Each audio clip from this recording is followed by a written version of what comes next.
বীণা দেবী টিনা এবং প্রিয়া নামে দুই বান্ধবীর সঙ্গে তার দুই ছেলে বিজয় এবং অনন্তর বিয়ে দেয়।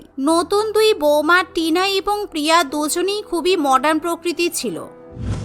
একদিন বিজয় এবং অনন্তর অফিস থেকে ফিরতে অনেক লেট হয়, তাই টিনা আর প্রিয়ার বাড়িতে বসে থাকতে ভালো লাগে না, কারণ আজকে তারা দুজনেই ঠিক করেছিল বিজয় এবং অনন্ত অফিস থেকে ফিরে এলে তারা সবাই মিলে বাইরে ঘুরতে যাবে। কিন্তু অনন্ত এবং বিজয় দুজনেই বাড়িতে ফোন করে জানিয়ে দেয় আজকে তাদের বাড়িতে ফিরতে অনেকটাই লেট হবে। দূর, ভাবলাম আজকে বরের সঙ্গে ঘুরতে যাব, কিন্তু বর তো এখন অফিস থেকে ফিরলই না। আমি শাড়ি পরে সুন্দর করে সাজগোজ করে রেডি হয়ে বসে আছি, এখন ঘুরতে না গিয়ে শাড়ি খুলে রাখবো বলতো? আরে না, শাড়ি কেন খুলে রাখবো? চল আজকে আমরা শাশুড়ি মা ননদের সঙ্গে ঘুরতে যাই। আমাদের স্বামীরা না নিয়ে গেলে কি হয়েছে, আমরা তো একা ঘুরতে যেতেই পারি। এই মনে করে টিনা তার শাশুড়ি বীণা দেবীর কাছে গিয়ে বলে, মা, আপনি আর পারমিতা তৈরি হয়ে নিন, আমরা চারজনই আজকে একটু ঘুরতে বেরোবো, শপিং করব, তারপর রেস্টুরেন্টে খাওয়া দাওয়া করে খাবার নিয়ে একেবারে বাড়িতে ফিরে আসবো। তাহলে আর আজকে রাত্রিবেলা আমাদের রান্না করতে হবে না। না না, তোমাদের কোথাও যেতে হবে না, আমাদের বাড়ির মেয়েরা বাড়ি থেকে বের হয় না। যাও তোমরা বরং রান্নাঘরে গিয়ে আমাদের জন্য ভালো করে বেগুনি আর কুমড়োর চপ বানিয়ে নিয়ে এসো, এখন তো বিকেল হয়ে গেছে, চা তো এখনো পাইনি। সে কি বাবা, আমরা বাড়ি থেকে বেরোবো না? আপনি যখন চা আর চপ খেতে চাইছেন ঠিক আছে, আমরা আপনাকে চা আর চপ বানিয়ে দিয়ে তারপরেই বাড়ি থেকে বেরোবো। এমনিতেও আমাদের নতুন বিয়ে হয়েছে, আমরা একটু আশপাশটা ঘুরে দেখতে চাই। এমন কথা শুনে স্বপনবাবু খুবই রেগে যায়, কারণ স্বপনবাবুর বাড়িতে একটা নিয়ম ছিল, সে কখনোই তার স্ত্রী কিংবা মেয়েকে বাড়ির বাইরে বেরোতে দিত না। স্বপনবাবুর মনে একটা ধারণা ছিল বাড়ির মেয়েদের সবসময় খাঁচায় বন্দি করেই রাখা উচিত, তা না হলে মেয়েরা বিগড়ে যেতে পারে। এমনকি স্বপনবাবু তার মেয়ে পারমিতাকে স্কুল কলেজে পড়ানোর সময় তাকে সঙ্গে করে স্কুল কলেজে দিয়ে আসতো এবং স্কুল কলেজ থেকে নিজেই বাড়িতে ফিরিয়ে নিয়ে আসতো। এছাড়া পারমিতা কখনো একা একা বাইরে বেরোতে পারেনি। শোনো বিনা, তোমার বৌমাদের ভালো করে বলে দাও আমাদের বাড়ির কি কি নিয়ম আছে। আমি বারবার এক কথা বলতে পছন্দ করি না, আর সেটা তুমি খুব ভালো করেই জানো। আমি যখন একবার বলে দিয়েছি যাবে না মানে যাওয়া হবে না, বুঝেছো? বীণা দেবী স্বপনবাবুকে ভীষণই ভয় করত, তাই সে কখনো স্বামীর মুখের উপর কোনো কথা বলতে সাহস পায় না। এতদিন পর্যন্ত স্বামী যা বলে এসেছে বীণা দেবী সমস্ত কিছু মাথা পেতে মেনে নিয়েছে। দুই ছেলের বিয়ের পরও বীণা দেবী একই কাজ করে। থাক বৌমা, তোমার শ্বশুরমশাই যখন চাইছেন না বাইরে বেরিয়ে কি হবে, এমনিতেও তো উনি ঠিক কথাই বলেছেন, বাড়ির মেয়েদের বেশি বাইরে যাওয়া ঠিক নয়।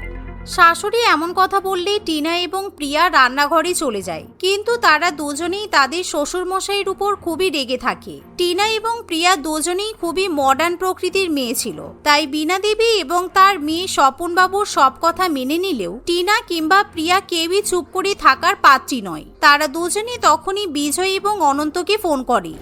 এই শোনো, তোমার বাবার প্রবলেমটা কি শুনি। আজকে তুমি অফিস থেকে লেট করে বাড়ি ফিরছো বলে আমি আর প্রিয়া ঠিক করেছিলাম শাশুড়ি মা আর ননদকে নিয়ে একটু ঘুরতে যাব, কিন্তু তোমার বাবা কিছুতেই আমাদের বেরোতে দিল না। তোমার বাবা বললেন নাকি মেয়েদের বাড়ি থেকে বেরোতে নেই, রান্নাঘরে গিয়ে রান্না করো। তো কি হয়েছে, বাবা তো ঠিক কথাই বলেছে, মেয়েদের বাড়ি থেকে এমনিও বেরোনো উচিত নয়। এই বলে বিজয় ফোন কেটে দেয়। অন্যদিকে প্রিয়া তার বর অনন্তকে ফোন করলে অনন্ত ও প্রিয়াকে একই কথা বলে, যার ফলে টিনা এবং প্রিয়া দুজনেই খুবই রেগে যায়। যা দেখে তাদের ননদ পারমিতা বলে, রাগ করে লাভ নেই বৌদি, আমাদের বাড়িটাই আসলে এরকম, আমি আর মাও এরকম ভাবেই আমাদের বাড়িতে থাকি। আমি বুঝতে পারছি তোমরা খুবই মডার্ন, কিন্তু আমাদের বাড়িতে মেয়েদেরকে এভাবেই রাখা হয়। কিন্তু কেন, আমরা বাড়ি থেকে বেরোলে কি পৃথিবীটা ধ্বংস হয়ে যাবে? আসলে আমরা যখন গ্রাম থেকে শহরে আসি তখন তোমার শ্বশুরমশাই খুব ভালো করেই দেখেছে এখানকার কম বয়সী মেয়েরা এদিকে ওদিকে ছোট ছোট জামা কাপড় পরে ঘুরে বেড়ায়, পার্টি করতে যায়। বয়স্ক মহিলারাও পার্টি করে ঘুরে বেড়ায়, যা তোমার শ্বশুরমশাই কিংবা অনন্ত বিজয় কেউই পছন্দ করে না। তাই ওরা কেউই চায় না বাড়ির মেয়েরা বাইরে বেরো। বাড়ির ছেলেরা ভয় করে যে আমরাও হয়তো শহরের মেয়েদের মতো মডার্ন হয়ে যাব আর বিগড়ে যাব। এটা কোনো কথা হলো? তাই বলে আমরা বাড়ি থেকে বেরোবো না? না, এটা আমি কিছুতেই মেনে নিতে পারবো না। দুনিয়া কোথা থেকে কোথায় চলে গেছে, অথচ আপনাদের বাড়ির ছেলেরা এখনো সেই পুরানো যুগেই পড়ে আছে। এমন সময় প্রিয়া এবং টিনা দুজনে একটা বুদ্ধি আটে। তারা তাদের শ্বশুরমশাইয়ের কাছে গিয়ে বলে, বাবা, বাড়িতে চা পাতা আর বেসন শেষ হয়ে গেছে। বেসন ছাড়া তো আপনি চা কিংবা পকোড়া কোনোটাই খেতে পারবেন না, তাই আমি সামনের দোকান থেকে চা পাতা আর বেসন আনতে যাচ্ছি। তোমাদের কোথাও যেতে হবে না, চা আর বেসন দরকার তো আমাকে বললেই তো পারো, আমি গিয়ে এনে দিচ্ছি। তোমাদের মতো মেয়েদের চাল আমি বুঝি না ভেবেছো? কোনো রকম বাহানা দিয়ে বাড়ির বাইরে পা রাখতে পারলেই হয়। এই বলে স্বপনবাবু বাড়ির মেন গেটে তালা দিয়ে চা এবং বেসন আনতে চলে যায়, যা দেখে টিনা এবং প্রিয়া একেবারে আকাশ থেকে পড়ে। আসলে স্বপনবাবু যখনই বাড়ি থেকে বেরোতো তখনই বাড়ির মেন গেটে তালা দিয়ে দিত, যাতে করে বাড়ির মেয়েরা বাড়ির বাইরে বেরোতে না পারে। না না, আমাদের কিছু একটা করতে হবে, বুঝলি প্রিয়া? আমি একদমই বুঝতে পারিনি বিজয় এরকম একটা পরিবারের ছেলে, না হলে আমি কখনোই ওকে বিয়ে করতাম না। এই পরিবারে মেয়েদেরকে খাঁচায় বন্দি করে রাখা হয়। আমি মনে হয় আমার জীবনে প্রথমবার কোনো বাড়ি দেখলাম যেখানে মেয়েদেরকে এরকম ভাবে বাড়িতে বন্দি করে রাখা হয়। বাড়ি থেকে বেরোতে দেবে না তাতে কি হয়েছে, আমরা চুপি চুপি ঠিক বেরিয়ে যাব। শ্বশুরমশাই এরকম ভাবে বাড়ির মেন গেটে তালা দিয়ে মোটেই ঠিক করেনি, ওনাকে আচ্ছা মতো মজা দেখাতে হবে। এভাবে দেখতে দেখতে দু একদিন কেটে যায়, কিন্তু টিনা এবং প্রিয়া বাইরে না বেরিয়ে কিছুতেই থাকতে পারে না। তাই তারা দুজনেই ঠিক করে বাড়ির পেছনের দরজা দিয়ে তারা বাইরে বেরিয়ে যাবে। বিজয় আর অনন্ত অফিসে থাকে, তাই তারা এ বিষয়ে কিছুই জানতে পারে না। অন্যদিকে স্বপনবাবু সেদিন পেপার পড়তে ব্যস্ত থাকে, তাই সেও কিছু বুঝতে পারে না। এমনকি টিনা এবং প্রিয়াকে বাইরে বেরোতে দেখে পারমিতাও তাদের পেছন পেছন চলে যায়। এ কি পারমিতা, তুমি আমাদের পিছন পিছন চলে এসেছো? তোমাকে কেউ দেখতে পায়নি তো? না না বৌদি, আমাকে কেউ দেখতে পায়নি। আমি তো আগে কখনো বাড়ি থেকে বেরোতেই পারিনি। চলো না আমরা একটু সিনেমা দেখে আসি। আমি তো কখনো সিনেমা হলেই যাইনি জানো। পারমিতার কথা শুনে টিনা এবং প্রিয়া খুব খুশি হয়, তাই তারা তখনই তাদের ননদকে সঙ্গে নিয়ে সিনেমা হলে চলে যায়। কিন্তু সিনেমা হলে গিয়ে তারা দেখে বিজয় এবং অনন্ত তাদের অফিস কলিগদের সঙ্গে হাসাহাসি করছে এবং সিনেমা দেখছে। টিনা এবং প্রিয়া যা দেখে ভীষণ পরিমাণে রেগে যায়। তারা তখনই বিজয় এবং অনন্তর কাছে গিয়ে ঠাস ঠাস করে দুজনকে দুটো থাপ্পড় মারে। নির্লজ্জ বেহায়া কোথাকার, বউকে বাড়ির মধ্যে বন্ধ করে রেখে অফিস কলিগদের সঙ্গে এসে ফষ্টি নষ্টি করছো। তোমার মতো চরিত্রহীন ছেলে আমি দুটো দেখিনি। আর অনন্ত, তুমি এরকম কাজ কি করে করলে? ও, সেই জন্য তুমি আমাকে বাড়ি থেকে বেরোতে দিতে চাও না, যাতে আমি তোমার এই রাসলীলা ধরে না ফেলি, তাই তো? এভাবে টিনা এবং প্রিয়া দুজনে ঝগড়া ঝামেলা শুরু করলে অনন্ত এবং বিজয়ের অফিসের মহিলা কলিগগুলো খুবই লজ্জিত বোধ করে। বৌদি, আপনারা সম্পূর্ণ ভুল ভাবছেন। বিজয় কিংবা অনন্ত কারোর সঙ্গে আমাদের এখানে বিবাহ বহির্ভূত কোনো সম্পর্ক নেই। আর বিজয়, অনন্ত, তোরা দুজনই বৌদিদের এভাবে বাড়ির মধ্যে আটকে রাখিস, এই কাজটা কিন্তু তোরা মোটেই ঠিক করিস না। না না, আসলে এরকম কোনো ব্যাপার নয়। আমার বাবা বাড়িতে যা বলে আর সেটাই হচ্ছে এই বাড়ির শেষ কথা। আমরা আমাদের বাবার উপরে গিয়ে কখনোই কোনো কথা বলতে পারি না। আর আমি তোমাকে মোটেও চিট করিনি।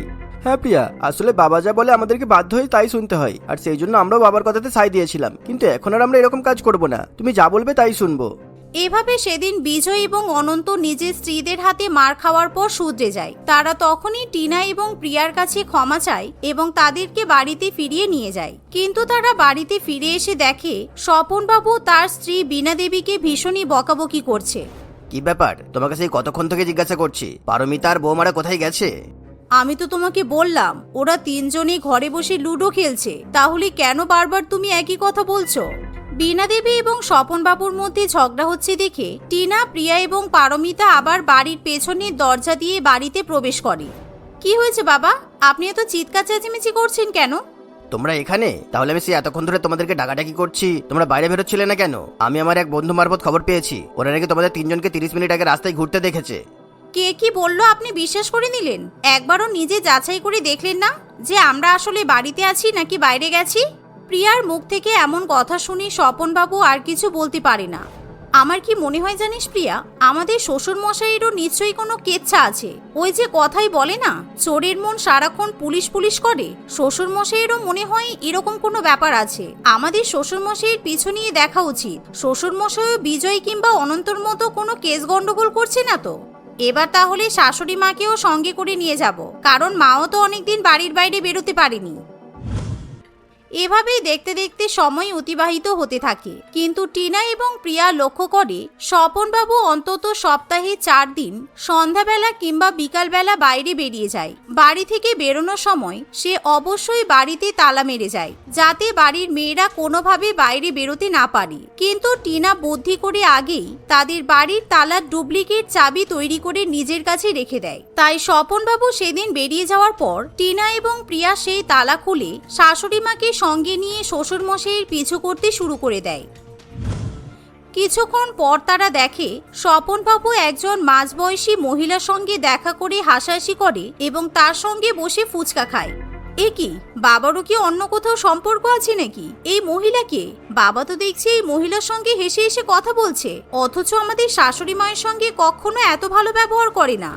এটা তো আমাদের পাশের পাড়ার চামেলি। আমরা যখন শহরে প্রথম আসি তখন এই মেয়েটাকে আমরা বাড়ির কাজের জন্য রেখেছিলাম, কিন্তু পরে তোমার শ্বশুরমশাইয়ের সঙ্গে এই মহিলাকে চক্কর করতে দেখে আমি এই মহিলাকে বাড়ির কাজ থেকে ছাড়িয়ে দিয়েছিলাম। তারপর থেকেই তো তোমার শ্বশুরমশাই আমাদের আর বাড়ি থেকে বেরোতে দেয় না। দাঁড়াও, আজই আমি ওর ভূত ভাগাচ্ছি। এই বলে বীণা দেবী সেখান থেকে একটা লাঠি হাতে তুলে নেয় এবং স্বপনবাবুকে মারতে শুরু করে, যা দেখে চামেলি ভয়ে ভয়ে আগেই সেখান থেকে কেটে পড়ে। আমাকে লুকিয়ে লুকিয়ে এখানে এসেছো তুমি, আমাকে এতদিন বাড়িতে বন্দি করে রাখতে, যাতে আমি তোমার এই কেচ্ছা জানতে না পারি। কালকেই আমি বাপের বাড়ি চলে যাব, আর আমাদের বাড়িটা আমার বাবা কিনে দিয়েছিল, তাই ওই বাড়িটাও আমি বিক্রি করে দেব। মানে আমি আসলে এরকম করতে চাইনি, ওই চামেলি আমাকে ডেকেছিল। তুমি বিশ্বাস করবি না, আমার কোনো দোষ নেই। এই বিনা, তুমি এরকম করো না, তুমি আমাকে ক্ষমা করে দাও। আমি খুব বড় ভুল করে ফেলেছি, আমি আর কখনো এরকম কাজ করব না। বীণা দেবী স্বপনবাবুর কোনো কথা শুনতে চায় না। ছি বাবা, আপনি যে এরকম কাজ করতে পারেন আমরা তো স্বপ্নেও ভাবিনি। মায়ের মতো এত ভালো একজন স্ত্রী পাওয়া সত্ত্বেও আপনি কিন্তু মায়ের সঙ্গে একদমই ভালো ব্যবহার করেননি। আমি মানছি আমি খুব খারাপ ব্যবহার করেছি, কিন্তু দয়া করে বিনা তুমি বাপের বাড়িতে চলে যেও না। আমি কথা দিচ্ছি, আমি আর কখনো তোমাদের বাইরে যাওয়া নিয়ে কোনো বাধা সৃষ্টি করব না। তোমরা যেখানে ইচ্ছা সেখানে যেতে পারো। এতদিন আমি অনেক সহ্য করেছি, তবে আর নয়। এখন থেকে তুমি সংসারের সমস্ত কাজকর্ম সামলাবে, আর আমি ঘুরে ঘুরে বেড়াবো। স্বপনবাবু লজ্জায় কোনো কথা বলতে পারে না। তারপর থেকে স্বপনবাবু কিংবা বাড়ির ছেলেরা কখনোই বাড়ির মহিলাদের আটকে রাখার চেষ্টা করতে পারে না, কারণ স্বপনবাবু এবং তার 2 ছেলে এখন ভালো মতোই বুঝতে পারে শাক দিয়ে কখনো মাছ ঢাকা যায় না। জয় তার মা মেঘনা দেবীর সঙ্গে দুপুরের খাবার খাচ্ছিল। জয় অনেকক্ষণ ধরে তার মাকে কিছু একটা বলার চেষ্টা করছিল, কিন্তু বলতে পারছিল না। তার খাওয়ার দিকে কোনো মন ছিল না। সে তার মায়ের দিকে তাকিয়ে কি যেন ভেবেই চলেছিল। কি রে, কি হয়েছে তোর? খাচ্ছিস না কেন? কি ভাবছিস? রান্না ভালো হয়নি নাকি? মা, একটা কথা বলবো তোমাকে। হ্যাঁ বলে ফেল, কি বলবি? মা মা আমি জল খাবো। জল খাবি তো খা না, জল তো সামনেই রাখা আছে, দেখতে পাচ্ছিস না নাকি? কি জানি তোর কি হয়েছে, কোথায় যে মন থাকে তোর? ও হ্যাঁ, এই তো জল। জল খুব ভালো খেতে। কি আবল তাবল বকছিস রে তুই? জল কি তুই আজ প্রথমবার খেলি নাকি? তারা কথা বলছিল, ঠিক তখন তাদের বাড়ির কলিং বেল বেজে ওঠে। এখন আবার ভর দুপুরে কে এলো? তুই খা, আমি দেখে আসছি। মেঘনা দেবী দরজা খুলে দেখে যে একটা মেয়ে খুব ছোট ড্রেস পরে দাঁড়িয়ে আছে। মেয়েটির পোশাক আশাক এবং স্টাইল দেখে বোঝাই যাচ্ছিল যে সে একজন বিদেশি মেয়ে। শুধু তাই নয়, মেয়েটির পেট দেখে মেঘনা দেবী এটাও বুঝতে পারে যে সে প্রেগনেন্ট ছিল। হ্যালো, এটা জয়ের বাড়ি, তাই তো? হ্যাঁ, জয়ের বাড়ি এটা। আমি ওর মা। কি দরকার বলো? কে তুমি? তোমার নাম কি? কোথা থেকে এসেছো? ও, তুমি আমার মাদার ইন ল তাহলে। আমার নাম এলিনা। আমি জয়ের বাচ্চার মা হতে চলেছি।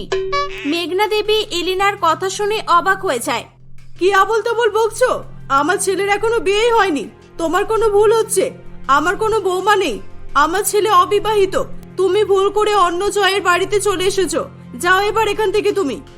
No no mother in law, I am your daughter in law.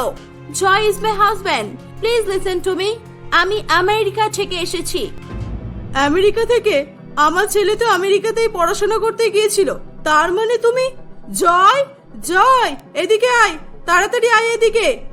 জয় তার মায়ের আওয়াজ শুনে সেখানে আসে। এলিনাকে দেখতে পেয়ে জয় খুব ভয় পেয়ে যায়। Hello darling, I miss you so much. তুমি আমাকে ছেড়ে কেন চলে এসেছো? আমি একা একা তোমাকে ছাড়া কতদিন থাকবো? আমি pregnant. I need you right now honey. কিরে, এই মেয়ে বলছে এ নাকি তোর বাচ্চার মা হতে চলেছে। এই ঠিক বলছে নাকি? তুই চিনিস মেয়েটাকে? হ্যাঁ মা, আসলে আমি এটাই বলবো বলে বাড়িতে এসেছিলাম। এই কদিন ধরেই তোমাকে বলবো বলে ভাবছিলাম, কিন্তু বলার সাহস হয়নি। এলিনা আমার বউ, আমি আমেরিকা থেকে বিয়ে করেছিলাম। বিয়ে করলি না বলে বাবা হতে চললি, সেটাও কিছু জানতে পারলাম না। এত কিছু করতে ভয় লাগেনি? আর আমাকে বলতে ভয় লাগছিল? আমি বিদেশ থেকে একটা উপহার আনতে বলেছিলাম। আমি ভাবতে পারিনি যে তুই বিদেশ থেকে আমাকে এমন উপহার এনে দিবি যে আমি বিশ্বাসই করতে পারবো না। তা কতদিন হলো তোদের বিয়ের? আর বৌমার কমাস চলছে? এই তো মা, আমাদের বিয়ের 1 বছর তো হচ্ছে, আর এলিনা এখন 3 মাসের প্রেগনেন্ট। জয়, তুমি মিথ্যা কথা বলছো। আমাদের বিয়ের অনলি 1 মান্থ হয়েছে, আর আমি 3 মান্থের প্রেগনেন্ট। এটা তুমি ঠিক বলেছো। এলিনার মুখে এমন কথা শুনে মেঘনা দেবী আকাশ থেকে পড়ে। কি? বিয়ের 1 মাস হয়েছে আর তুমি 3 মাসের প্রেগনেন্ট? এটা কিভাবে সম্ভব? এই জয়, এই মেয়ে কি বলে রে? না মা, এলিনা তোমার সঙ্গে মজা করছে। আসলেও মজা করতে খুব ভালোবাসে। নো নো, ইটস নট মজা। আমি বলছি মাদার ইন ল, আমরা 2 ইয়ার্স ধরে লিভ ইন রিলেশনশিপে ছিলাম। দেন আমি প্রেগনেন্ট হলাম, তারপর ফাইনালি আমরা বিয়ে করলাম। এটা শুনে মেঘনা দেবী জয়ের উপর খুব রেগে যায়। ছি জয়, ছি। বিদেশে গিয়ে তুই বিদেশিদের মতো নির্লজ্জ হয়ে গেছিস। ছি, আমি কোনোদিনও ভাবিনি তুই আমার ছেলে হয়ে এসব করবি। আমাদের দেশের সংস্কার সংস্কৃতিতে এসব মানায় না। এগুলো পাপ, তুই জানিস না? জয় তার মায়ের কোনো কথার উত্তর দিতে পারে না। সে মাথা নিচু করে তার মায়ের সব কথা শুনতে থাকে। জয় তার মায়ের কাছে অত্যন্ত লজ্জিতভাবে ক্ষমা চায়। এলিনা কিছুই বুঝতে পারছিল না যে জয় কেন তার মায়ের কাছে ক্ষমা চাইছে। তোমাদের দেশে প্রেগনেন্ট হলে ক্ষমা চাইতে হয়? জয় এলিনাকে চুপ করিয়ে তার রুমে নিয়ে চলে যায়। মেঘনা দেবী রাগে দুঃখে কান্নাকাটি করার পর তার বিদেশি প্রেগনেন্ট বৌমাকে স্বীকার করে নেয়। জয় খুব খুশি ছিল। মেঘনা দেবী তার বিদেশি প্রেগনেন্ট বৌমার খুব খেয়াল রাখা শুরু করে। একদিন সকালবেলা মেঘনা দেবী এলিনার রুমে তাকে ডাকতে যায়। সেখানে গিয়ে সে দেখে যে এলিনা খুব লাফালাফি করছে। বৌমা, তুমি কি পাগল হয়ে গেলে? এইভাবে লাফালাফি করছো কেন? কি হয়েছে তোমার? আমি লাফালাফি করছি না। You are so stupid mother in law. আমি এক্সারসাইজ করছি, বাম বাম করছি, নিজেকে ফিট রাখার জন্য। আন্ডারস্টুড? হ্যাঁ হ্যাঁ, বুঝেছি। ওটা বাম নয়, ব্যায়াম। কিন্তু বৌমা, তুমি এখন প্রেগনেন্ট। এই অবস্থায় তোমার ব্যায়াম করা ঠিক হবে না। প্রেগনেন্ট অবস্থায় ভারী কোনো কাজও করতে নেই। তুমি এত বেশি লাফালাফি করলে বাচ্চার ক্ষতি হবে তো। আপনি কিছু জানেন না। আমি আপনাদের মতো আনএডুকেটেড নই। আমি আমেরিকা থেকে এসেছি। আমি আপনাদের থেকে অনেক বেশি কিছু জানি। আমাকে আপনি ভুলভাল জিনিস বোঝাতে পারবেন না। বৌমা, আমি মানলাম তুমি একজন শিক্ষিত বিদেশি মেয়ে, কিন্তু তোমার চেয়ে আমার অভিজ্ঞতা অনেক বেশি। আমার কথা শোনো, এই ভারী ভারী ব্যায়াম করা বন্ধ করো আর চলো খেয়ে নেবে, চলো। I did not understand you. Okay, live. আচ্ছা, এবার খেয়ে নেবে, চলো। মেঘনা দেবী এলিনাকে ডেকে নিয়ে এসে খেতে দেয়। নাও বৌমা, খেয়ে নাও। আমি তোমার জন্য দেশি ঘি দিয়ে সুজির হালুয়া বানিয়েছি, খাও। আর এখানে ফলও কেটে রেখেছি, ফল খাও বেশি করে। আর পরোটা খাবে? I don't like দেশি খাবার। আমি এগুলো খেলে আমার ফিগার নষ্ট হবে, আমি মোটা হয়ে যাব। আমি সকালে এসব খাই না। আমি ব্রেকফাস্টে অনলি গ্রিন টি আর সালাড খাই। দেখো বৌমা, তুমি আগে কি খেতে সে ব্যাপার আলাদা, কিন্তু এখনকার ব্যাপার তো আলাদা। এখন তো তোমাকে ভালো ভালো স্বাস্থ্যকর খাবার খেতে হবে। এখন তুমি প্রেগনেন্ট, এখন ফিগারের কথা চিন্তা করলে তো হবে না। এখন সব সময় শুধু নিজের বাচ্চার কথা ভেবে চলতে হবে। আমি গ্রিন টি খাবো। Do you know what is green tea? হ্যাঁ, আমি জানি গ্রিন টি মানে কি। বেলি ফ্যাট কমানোর জন্য মেয়েরা খায়, তাই তো? কিন্তু আমাদের বাড়িতে গ্রিন টি নেই। তোমাকে এসবই খেতে হবে। নো, নেব। আমি খাবো না। আমি বাইরে থেকে খেয়ে নেব। এই বলে এলিনা খাওয়ার টেবিল থেকে কিছু না খেয়ে উঠে পড়ে। সে তার শাশুড়ি মায়ের কোনো কথা না শুনেই বাইরে চলে যায়। কিছুক্ষণ পর বাইরে থেকে সে গ্রিন টি খেয়ে আসে। বাইরে থেকে আসার ফলে তার খুব গরম লাগছিল, তাই সে এসি অন করে বসে পড়ে। তাই দেখে তার শাশুড়ি মা বলে, আরে বৌমা, তুমি এইমাত্র বাইরের এত প্রখর রোদ থেকে এলে আর আসা মাত্র এসি অন করে বসে পড়লে? গরমে ঠান্ডা লেগে বাচ্চার ক্ষতি হবে তো। হে স্টপ দিস ননসেন্স। এসি চালানোর সঙ্গে বেবির কি রিলেশন? গরম লাগলে কি করব? এসি চালাবো না? আমার খুব কষ্ট হচ্ছে। কষ্ট তো হবেই, তুমি প্রেগনেন্ট অবস্থায় এত টাইট জামা পরলে এমন তো হবে। এই সময় ঢিলা ঢালা জামা পরতে হয়, বুঝেছো? হে প্লিজ স্টপ। সব সময় এটা করো না ওটা করো না বন্ধ করো। আমি প্রেগনেন্ট বলে কি বাচ্চা ছেড়ে দেব? প্লিজ আমাকে আমার মতো ছেড়ে যাও। আমি আপনার থেকে সবকিছু ভালো বুঝি। এই বলে এলিনা সেখান থেকে চলে যায়। মেঘনা দেবীর খুব খারাপ লাগে। তার মনে খুব কষ্ট লাগায় সে বসে বসে কাঁদতে থাকে। জয় তার মায়ের এমন অবস্থা দেখে বলে, মা, তোমার কি হয়েছে? তুমি কাঁদছো কেন? কাঁদবো না তো কি করব? এমন এক বিদেশি প্রেগনেন্ট বৌমাকে বাড়িতে নিয়ে এসেছিস। আমার কোনো কথা শোনা তো দূরের কথা, সব সময় আমাকে অপমান করে। আমাদের দেশের মেয়েরা এর চেয়ে অনেক ভালো। মা, তুমি কেঁদো না, আমি এলিনাকে বুঝিয়ে বলে দেবো সব। ও তোমার সব কথা শুনবে এবার থেকে। জয় এলিনাকে বোঝাতে গেলে এলিনা তার উপরও খুব রেগে যায়। এত কিছুর পরও মেঘনা দেবী শুধুমাত্র এলিনার কথা ভেবে বারে বারে এলিনাকে অনেক কিছু বোঝানোর চেষ্টা করত, কিন্তু এলিনা তার দেশি শাশুড়ি মাকে অশিক্ষিত বলে মনে করত আর নিজের ইচ্ছা মতো যা খুশি করত। এভাবেই সময় কাটতে থাকে। এলিনা এখন 8 মাসের প্রেগনেন্ট। একদিন হঠাৎ করে তার পেটে খুব ব্যথা শুরু হয়। ডাক্তার তার কয়েক রকমের টেস্ট করার পর বলে, দেখুন, আপনার বৌমার পেটের বাচ্চা নর্মাল সিচুয়েশনে নেই, বাচ্চাটা ঘুরে গেছে। এই সময়টা খুব সাবধানে থাকতে হবে। এই 2-1 মাসের মধ্যে বাচ্চা নর্মাল অবস্থায় না এলে আমাদের অপারেশন করতে হবে। এনার লাইফস্টাইলটা কেমন একটু বলুন তো? ইনি কেমন ভাবে থাকেন এখন? আমি বলছি ডাক্তার বাবু, আমার বৌমা একজন বিদেশি মেয়ে। ও নিজেকে খুবই স্মার্ট আর মডার্ন মনে করে। ও আমার কোনো কথা শোনে না। জানেন ও কি করে? এভাবে মেঘনা দেবী ডাক্তারকে এলিনার ব্যাপারে সবকিছু বললে ডাক্তারবাবু এলিনাকে খুব বকাবকি করে এবং মেঘনা দেবীর কথা শুনে চলতে বলেন। এলিনা অপারেশনের কথা শুনে খুব ভয় পেয়ে যায়। সে সেদিন থেকে তার শাশুড়ি মায়ের সব কথা শুনে চলতে থাকে। সে এখন আর টাইট জামা পরে না আর নাইবা এক্সারসাইজ করে নিজের ফিগারকে মেনটেন করার চেষ্টা করে। 1-1.5 মাস পর মেঘনা দেবী এলিনাকে আবারও ডাক্তারের কাছে নিয়ে যায়। বাহ, চমৎকার! এরকম খুব কম কেসই হয়। এনার যে অবস্থা ছিল আমি তো ভেবেছিলাম এনার অপারেশন ছাড়া উপায় নেই, কিন্তু এনার বাচ্চা একদম নর্মাল অবস্থায় আছে আর একদম সুস্থ আছে। এনার নর্মাল ডেলিভারি হওয়ার চান্স অনেক বেশি। চিন্তা করবেন না, সব ঠিক হয়ে যাবে। ডাক্তার এই বলে এলিনাকে অ্যাডমিট করে নেয়। কোনো রকম অপারেশন ছাড়াই সে বাচ্চা প্রসব করতে সক্ষম হয়। এলিনা তার সুন্দর ফুটফুটে বাচ্চাকে তার শাশুড়ি মায়ের হাতে তুলে দিয়ে বলে, আমাকে ক্ষমা করে দেবেন মা, আমি আপনাকে অনেক ইনসাল্ট করেছি। আপনাকে আমি বুঝতে পারিনি। আমার বাচ্চা ঠিক আছে, শুধু আপনার জন্য আমাকে ক্ষমা করবেন। ঠিক আছে বৌমা, কোনো ব্যাপার নয়। আমি তোমাকে অনেক আগেই ক্ষমা করে দিয়েছি। এলিনার ডিসচার্জ হয়ে গেলে জয় ও মেঘনা দেবী তাকে বাড়িতে নিয়ে আসে। এলিনা তার বাচ্চা মানুষ করার দায়িত্ব মেঘনা দেবীর উপর দিয়ে দেয়। মেঘনা দেবী খুব খুশি হয়। এভাবেই সবাই মিলেমিশে বসবাস করতে থাকে।